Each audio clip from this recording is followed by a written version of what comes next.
현대사회는 모든 국경이 이어진 것처럼 사건과 영향을 주고받는데요. 그래서 우리에겐 이분이 필요합니다. 국경 없이 세계 곳곳에 시선을 두고 소식과 해석을 이어주시는 분이죠. 문희정 국제정치평론가와 함께 오늘 국제정치 얘기 나눠보겠는데요. 평론가님 안녕하세요. 네, 안녕하세요. 네, 저희가 이 코너의 이름을 국경 없는 문희정 이렇게 지어봤습니다. 네. 괜찮으신가요? 저는 굉장히 마음에 든다고 말씀을 드렸는데 그 이유가 뭐냐면은 국경이라고 하면은 저한테 가장 충격적이었던 게요. 국경과 관련해서 제가 2000년대 초반에 유럽에 갔을 때 나라와 나라 사이를 그냥 자동차로 지나갔거든요. 그러니까요. 그리고 심지어 말해주지 않았으면은 나라가 바뀌었다는 것도 몰랐을 겁니다. 그래서 저는 평생 국경이라고 하면 38선 같이 이렇게 하드한 국경을 생각하고 살다가 이게 없을 수도 있구나. 거기서 저는 첫 번째 충격을 느꼈고요. 그리고 국제 정치를 하다 보면 지도를 계속 들여다보잖아요. 세계의 그 국경선 중에서 가장 이상한 대륙이 있습니다. 아프리카인데요. 보시면은 우리가 흔히 국경선은 자연 지물이나 지형에 의해서 결정이 되는 경우가 많잖아요. 산이라든지 강에 의해서. 그런데 아프리카는 보시면은 자로 그은 것처럼 이렇게 반듯합니다. 맞아요. 뭐 다 그런 건 아닌데. 그렇죠. 어떤 데는 한 나라인데도 이쪽은 왼쪽은 자로 그어놨고 오른쪽은 또 꾸불꾸불하고 막 이런 식으로 돼 있는 데도 많아요. 그게 뭐냐면은 유럽 제국주의 그 열강들이 식민 지배를 하면서 자기네들 마음대로 그은 국경선이거든요. 인종이나 뭐 이런 거 자연이나 그런 거 고려하지 않고. 문제는 그 국경선으로 인해서 지금까지도 아프리카에서는 분쟁이 끊임없이 벌어지고 사람들이 죽어가고 있습니다. 그래서 사실 국제정치에서 국경이라는 의미는 굉장히 상징적이고 중요한 의미라고 할 수 있는데 지금은 사실은 국경이 없는 세상을 지향해야 되는 게 맞는데 오히려 유럽에 그 난민들이 몰려들면서 국경을 만드는 나라들이 생기고 있거든요. 그런 것들이 굉장히 좀 씁쓸하게 느껴져서 국경이 저한테는 좀 큰 의미입니다. 알겠습니다. 또 이제 국경 없는 문희정이라는 의미가 여러 나라들의 어떤 이슈들이 다 이어져 있기 때문에 이거가 다른 나라에는 어떻게 영향을 주고 이 이슈가 또 다른 나라에는 어떤 영향을 주고 한국에는 어떤 영향을 주는지 종합적으로 분석을 해주시리라 이제 믿고요. 방금 속보가 하나 들어왔는데요. 로이터 통신에서 보도를 했는데 젤렌스키가 윤석열 대통령과 대화했다라는 이제 짧은 속보가 나왔고요. 그리고 이제 지금 용산 대통령실 반응인 것으로 보이는데 젤렌스키 대통령이 우리 대표단 파견에 감사 인사를 전했다. 그리고 무기 지원에 대해서는 아직은 이제 나오지는 않았고 추가 협력 방안을 모색한다. 이런 얘기들이 있습니다. 그러니까 자세한 내용은 좀 구체적인 보도가 이제 나와야 될 것 같은데 전체적으로 보면 어쨌든 윤석열 대통령과 젤렌스키 대통령이 조금 가까워지고 있다. 그리고 무기 지원 가능성도 배제할 수 없다. 이 정도로 좀 보는 게 맞는 것 같죠, 지금? 네. 자, 국내에서는 지금 어쨌든 우리 대통령이 전쟁을 하고 있는 나라의 대통령과 이야기를 했으니까 굉장히 이목이 집중되는데요. 국제 정치에서 이걸 설명을 해드리면은 지금 현재 젤렌스키 대통령의 편을 들어줄 수 있는 나라는 그 어디도 없습니다. 왜냐하면은 미국은 대선 때문에 정신이 없고요. 유럽 같은 경우에는 나토도 마찬가지입니다만 지금 트럼프 복귀가 거의 확실시되고 있기 때문에 트럼프 복귀에 어떻게 대비해야 하는지 그 부분과 관련해서 굉장히 일사불란하게 움직이고 있습니다. 그게 더 급한 상황입니다. 그래서 더 이상 우크라이나에 뭔가 커다란 지원을 해준다거나 우리가 우크라이나를 계속해서 원론적인 얘기는 계속합니다. 도와주고 지지하고 지원하겠다라는 말은 하지만 실질적으로 우크라이나에 정말 지대한 관심을 가지고 무언가를 해줄 수 있는 나라가 없는 상황에서 젤렌스키 대통령은 계속해서 북한군까지 파병이 되면 우리가 더 힘들어진다. 빨리 우리를 좀 봐달라 도와달라 지금 실질적인 도움을 달라라고 얘기를 하고 있는데 유일하게 거기에 대해서 완벽하게 응답해 준 대통령이 윤석열 대통령인 거죠. 알겠습니다. 이게 또 다른 이제 국제 정치 이슈들하고 연결이 되니까 저희가 조금씩 살펴보도록 하겠고요. 일단은 중동으로 좀 가보겠습니다. 이스라엘이 26일 이란의 무기 생산 시설과 방공망을 집중 타격을 했습니다. 그래서 지대공 미사일 포대 3곳이 파괴된 것으로 알려졌는데 일단은 이란이 경고한 대로 정유시설이나 이런 데를 이스라엘이 공격을 한 건 아닌 것 같아요. 그렇죠. 그러면 이거를 어떻게 좀 해석을 해야 되나요? 자, 이게요. 1일 날 왜 이란이 180여 발의 탄도미사일을 이스라엘 본토를 향해서 날리지 않았습니까? 그리고 거기에 대한 보복 대응하겠다라고 얘기를 하면서 이스라엘이 우리는 핵시설이나 정유시설 노리겠다라고 얘기를 했어요. 그러니까 미국이 바로 제지를 하죠. 그건 좀 곤란하다. 그래서 실질적으로 이스라엘을 본인들이 설득에 성공을 해서 군시설 정도로 이건 뭐 이스라엘이 먼저 공격을 당했으니까 여기에 대한 당연한 방어권 차원에서 인정을 해준다라고 미국도 얘기를 했었거든요. 네. 그래서 25일 만에 이제 이스라엘이 전투기 100여 대를 출격시켜가지고 공격을 했다고 얘기를 하거든요. 자, 토요일 새벽에 이 공격이 있었고요. 세 차례에 걸쳐서 작전을 했고 여기서 이제 4시간 정도 이제 폭격을 했는데 이거 이후에 이란의 언론이 바로 굉장히 이 공격 수위라든지 범위를 축소하는 보도를 내놓습니다. 실질적으로 이스라엘이 우리를 공격했지만 여러분 보시다시피 큰 피해 없다. 왜? 이란의 방공망이 다 막아냈다.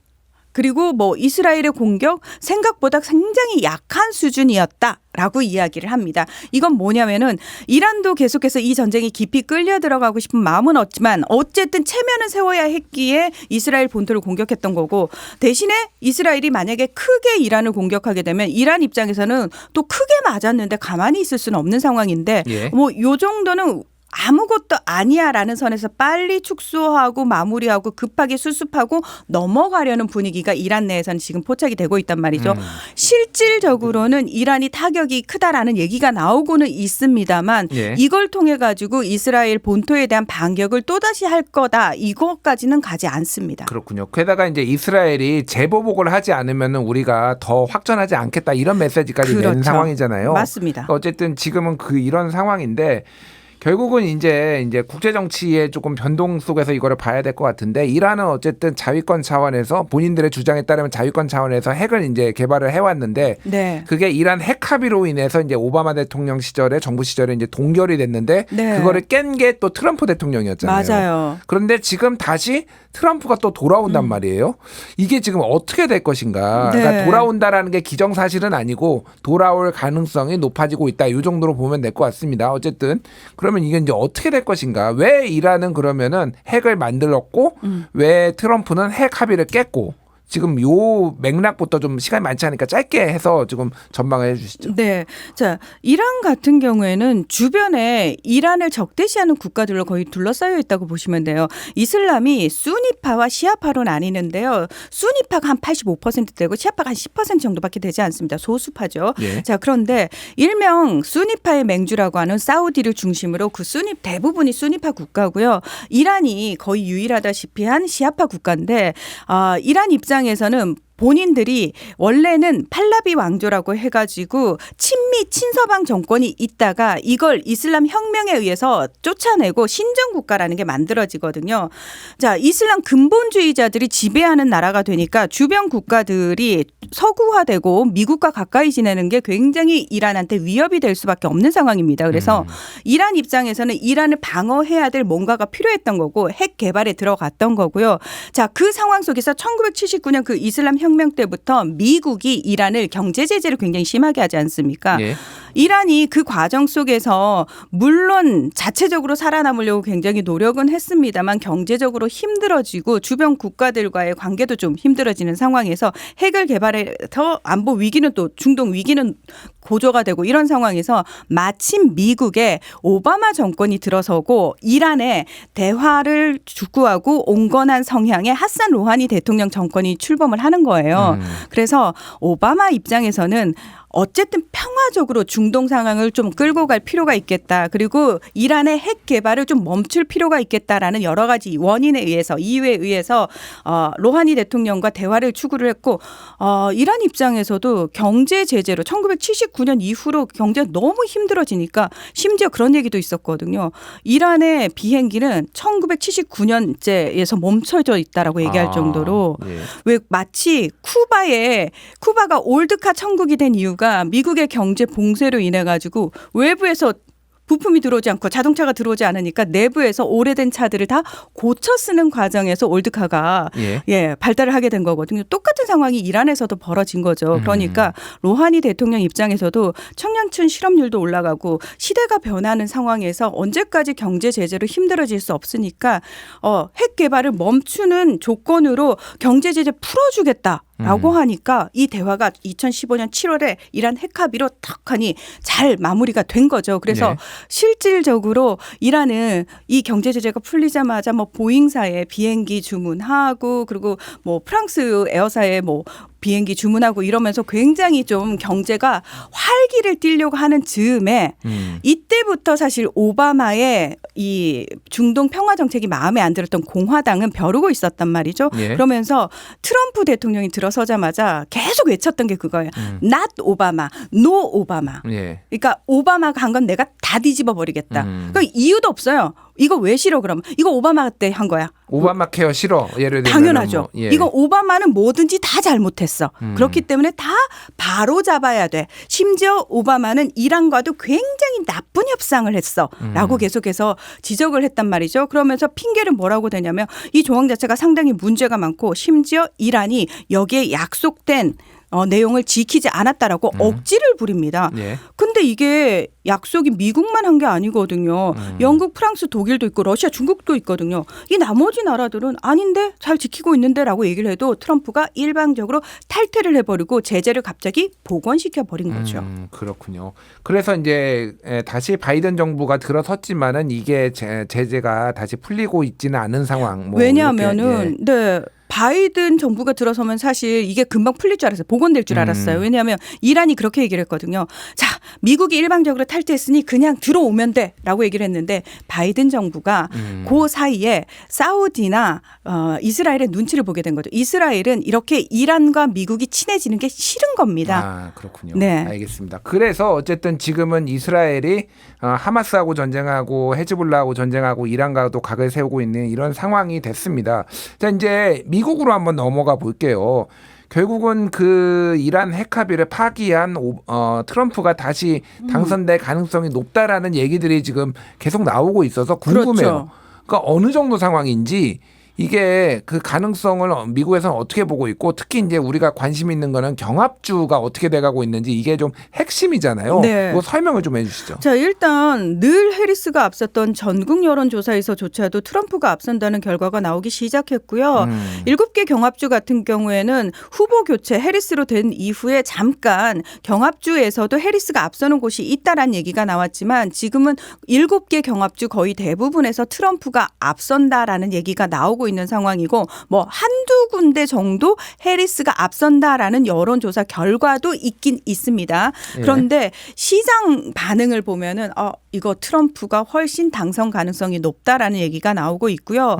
그리고 사전 투표율이 지금 굉장히 높다고 얘기가 나오고 있잖아요. 예. 예전에는 사전 투표율이 높으면 당연히 민주당이 유리하다는 얘기가 나왔는데 이제는 아니라는 거예요. 그래요? 실제로 사전 투표를 한 사람들을 조사를 해보니까 민주당도 있지만 공화당도 꽤 예전보다 많은 숫자가 투표를 하고 있더라는 겁니다. 특히 트럼프 전 대통령이 예전에는 사전 투표하지 말라고 얘기를 했어요. 예. 그런데 이제는 사전 투표를 하라고 얘기를 하고 있거든요. 그건 왜냐하면 본인을 지지하는 사람들이 많은 곳에서 사실 자연재해라든지 허리케인 뭐 이런 문제로 그 투표 당일날 투표를 못할 수 있는 상황에 대비해서 미리 가서 투표할 수 있는 사람들은 해라라고 얘기를 하는 거거든요. 예. 그래서 지금까지 이미 사전 투표를 마친 사람이 4,190만 명을 넘어서고 있다고 얘기를 하거든요. 그러니까 전체 유권자가 1억 6천만 명 정도가 된다고 하는데 그중에서 꽤 많은 숫자가 이미 사전 투표를 했고 이 숫자는 점점 늘어날 거라고 얘기를 하는데 그건 뭐다?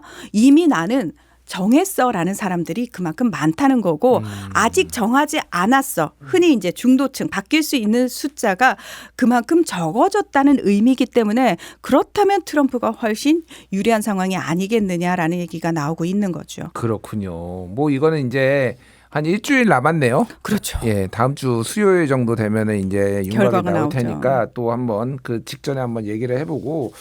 자, 이 최근에 이제 우리나라의 뭐 우방 이라고 하는 게 미국도 있고 최근에는 일본하고도 뭐 우방이라고 볼 수 있는지 없는지는 논쟁적이긴 하지만 어쨌든 굉장히 가까워졌는데 일본도 지금 선거가 진행이 됐어요. 네. 중의원 선거 지난 27일에 진행이 됐는데 자민당이 그야말로 참패했습니다. 465석의 과반이 233석에 확보에 실패를 했는데 그냥 뭐 확보를 못한 게 그러니까 15년 만의 일이기도 하지만 네. 그냥 못한 게 아니라 의석수가 엄청 많이 줄었어요. 191석밖에 못 얻었죠. 그 전에가 자, 그 전이 제가 알기로는 240석인가 50석. 예, 240석 정도로 저도 알고 있는데요.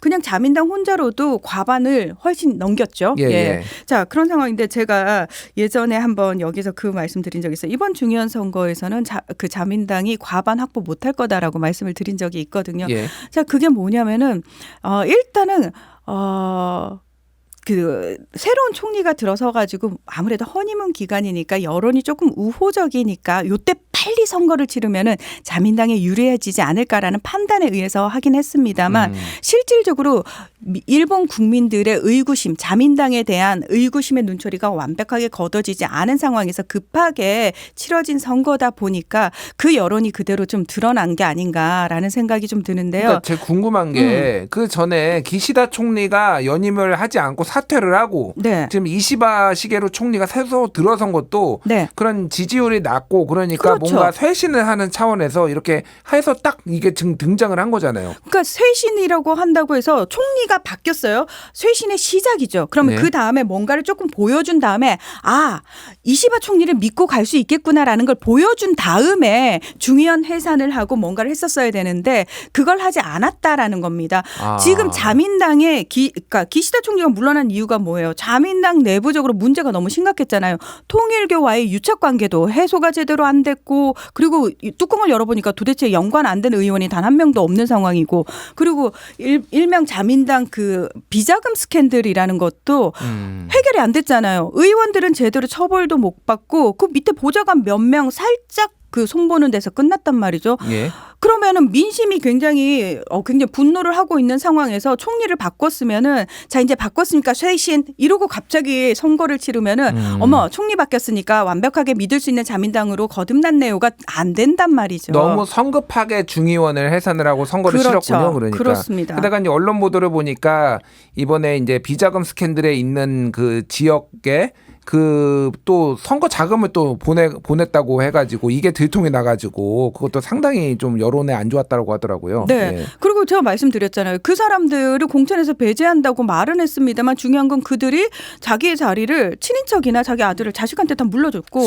세습을 했잖아요. 세습을 하고 달라질 게 없었다라는 거죠. 게다가 이시바 총리 같은 경우에는 원래 중의원 해산을 이렇게 빨리 안 하겠다고 얘기했던 사람이거든요. 예. 근데 총리가 되자마자 결국은 자기 의지대로 펼치지도 못하고 자민당 내부 주류 의견에 또 휩쓸려가는 모습을 국민들한테 그대로 노출을 시켰단 말이죠. 알겠습니다. 지금 시간이 많지 않은데 짧게 좀 설명해 주죠. 그럼 이게 한국과의 관계, 일본의 지금 이시바 총리가 뭐 사퇴론까지 나오지만 사퇴할 것 같지는 않고 네. 어쨌든 한일 관계 그리고 이게 미국 대선에 미치는 영향을 좀 짧게 설명해 주시죠. 자, 일단 이시바 총리가 그래도 조금 대화가 될 거다라고 얘기를 했었는데 그 기대는 없어졌잖아요. 여전히 자민당에 대한 불신이 커지는 상황에서 그러면 보수 쪽이 많이 집결하는 모습을 보일 거고요. 그렇게 되면은 뭔가 한일 관계가 전향적으로 변하기보다는 여전히 일본의 종속적인 모습을 저희는 그대로 보일 거라고 생각을 합니다. 왜냐하면 예. 윤석열 대통령 자체가 뭔가 변한 게 아니니까요. 그리고 일본이 미국 대선에 크게 영향을 미칠 수 있는 건 없습니다.